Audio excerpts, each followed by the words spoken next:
I just can't wrap my head around how we got to this point. People in the US are so polarized, they managed to politicize a literal assassination attempt on a former president. Guys, girls, people, this is not something we do, okay? Or should do. Anyway, in this video, I'll try to tell you what I think about this whole situation and possible theories I have about it. No, this is not going to be an insane conspiracy theory run.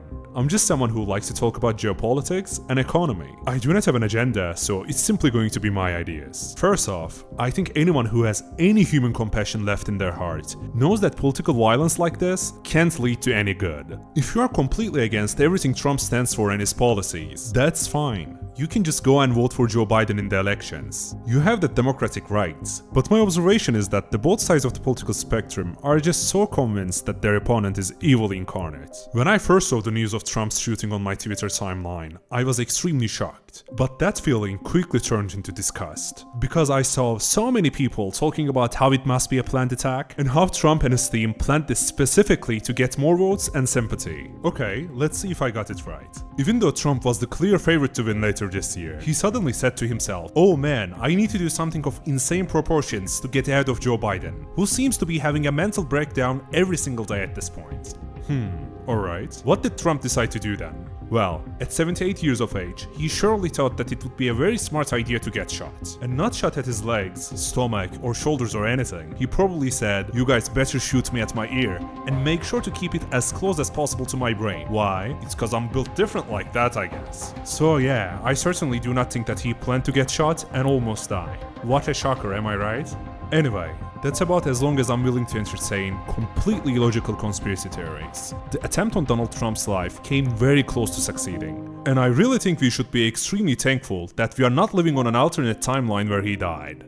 Could you even imagine the chaos? Man, like, it all comes back to the same thing. The American public is just so divided. I know, I'm repeating something you hear every single day, but it is the reality of the situation we're in. I honestly feel like I cannot emphasize this enough. It is okay for people to have different opinions than one another. Someone needs to teach this to our society in general, like how you would teach a kid the most basics of concepts. Here's the current situation. Millions of Americans truly believe Trump will end democracy if he's elected. And in the other hand, millions of Americans actually believe Joe Biden is going to turn the country into a communist state. This may sound like exaggeration to you, but believe me, most people do not assess or filter the information they get. Here is what I hope for though, a bright future. I sincerely hope this tragic incident that happened on July 13 turns into a wake-up call for everyone. If American politics continues at the same trajectory, you can be sure that many more tragedies just like this one will continue to happen as well. And that doesn't exactly sound like a bright future to me. We should look back at this incident and finally realize that further political division is only going to lead to a worse and worse future for us, for our kids, and the next generations. Democracy is built on the ability to have different opinions and ideas, yet to still coexist in a peaceful manner. It's about debate, discussion, and yes, even disagreements that could get very serious, but never about violence. I know, it sounds so cliché, but that doesn't change that it is true. We need to listen to each other more and shout at each other less. It's a simple concept, really. Just imagine a future where we use all the energy we put into useless fights into solving the real issues we face.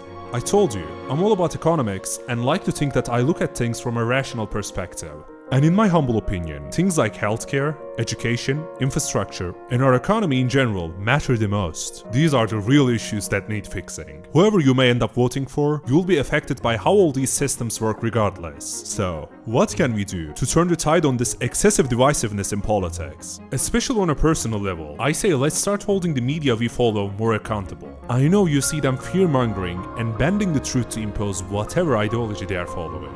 Once again, my conclusion is, the attempt on Donald Trump's life is and must be a wake-up call for everyone. It is a sign that we need to take a step back and reassess where we are and where we want to go as a nation. We simply cannot afford to continue down this path. Let's come together, let's find some common ground, for God's sake.